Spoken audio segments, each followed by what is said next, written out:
अस्सलाम वालेकुम प्यारे बच्चों, आज हम पढ़ेंगे उर्दू में एक और नए कॉन्सेप्ट के बारे में। प्यारे बच्चों, ये देखिए, ये मेरे पास दो चीज़ें पड़ी हुई हैं, ठीक है। जो ये मेरे नज़दीक चीज़ पड़ी होगी, जो बिल्कुल मेरे नज़दीक होगी, ये है ये पेन है। और वो है दूर, वो है दूर। ये पॉइंटर जो है ये दूर है।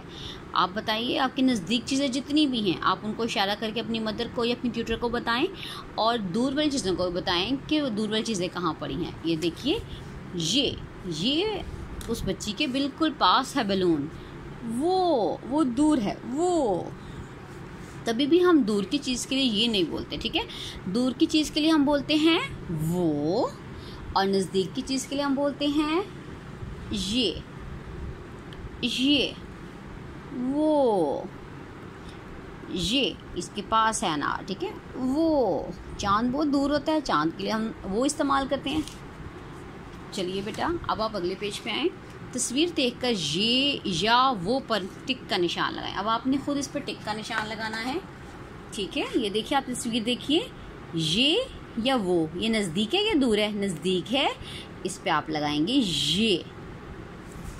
अब बेटा ये बताएं, वो ये क्या है? ये दूर है या नज़दीक है? वो जहाज़ है, आप लगाएंगे वो पे टिक, ठीक है। इस तरह से ये चार पिक्चर्स आप बताएंगे। आप खुद देखें, जो चीज़ नज़दीक होगी उस पर आपने ये करना है, और जो चीज़ दूर होगी उस पर आपने वो पे टिक करना है, ठीक है। प्यारे बच्चों, आपने ये सही तस्वीर करनी है और आपने इसको सीखना है कि ये और वो क्या है, और उसके बाद आपने मुझे इसकी जो तस्वीर है वो व्हाट्सएप करनी है।